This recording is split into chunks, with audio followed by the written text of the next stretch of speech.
Namaskar and hello everybody.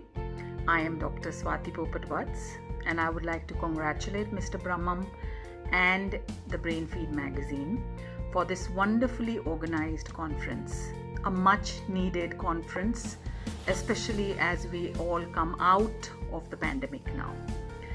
I like the topic that I'm going to talk about and I thank Mr. Brahmam for giving me the time to talk about it. The topic is the future of preschools and the preschools of the future. We're all worried about whether preschools will have any future now after the pandemic, as many of the standalone preschools are struggling to yet come back to the physical mode, with parents hesitant to send their children without a vaccine, etc. Of course, now as more and more states do away with the COVID appropriate protocols, I think many parents will now become more confident. But if we have to talk about preschools of the future and the future of preschools, I would say there are 5 points that I would like everybody to keep in mind. Number one, very importantly, what we've realized during this pandemic is the preschools that had a partnership with parents are the ones that are successful. We cannot ignore the fact that it's only when a school partners with the parent, and partnership is very different from having a PTA. Partnership means making the parent a partner in your decisions, convincing the parent about certain decisions when you feel that the parent is asking for something which is wrong for children, etc. I have noticed that many a times preschools, in their haste for getting admissions, listen to everything that the parent has to say to increase the curriculum, to increase the writing. But I think a parent respects you much more if you are able to convince them about certain decisions when it comes to the curriculum, because schools are supposed to be the expert when it comes to curriculum. So parent partnership would be the first thing that I would urge schools to please initiate and keep alive if we want preschools to be respected and something that parents will definitely invest in. Number two, teachers. I think we need to salute all the teachers, especially in the early and primary years, for the rapid way in which they changed the entire way that they taught. The third most important thing is the national education policy. We are, in our country, education is a state subject, which means each state will have to prepare their own agenda, requirements and how they're going to implement the national education policy. While your state does that, it is important that you read the National Education Policy, and Early Childhood Association has released a book on this. Please buy the book. It's available on Amazon, or you can go on the ECA website.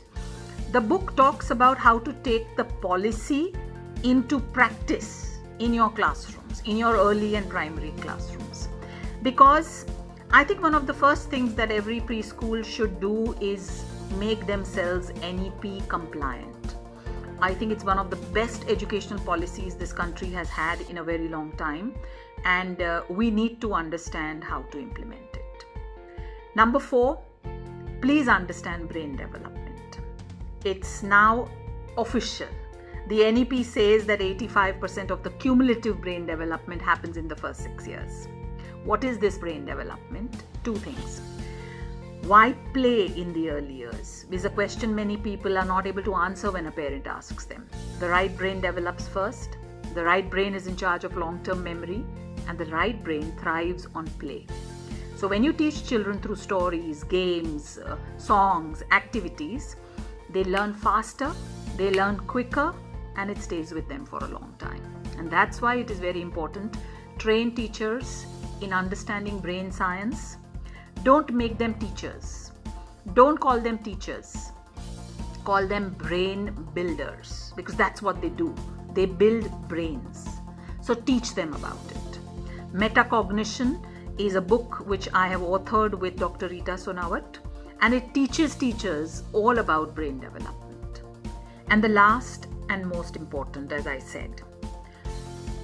A lot of schools have devised programs. They call them the bridge program and the catch-up program, because many children have missed school for 2 years because parents didn't enroll them for online learning, or children didn't learn anything in online learning. There were a few of them because of so many issues happening in their homes.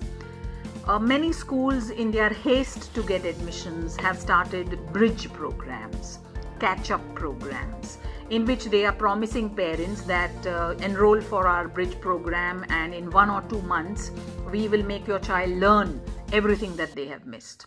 You know, this is like saying that you missed exercising for the last 2 years.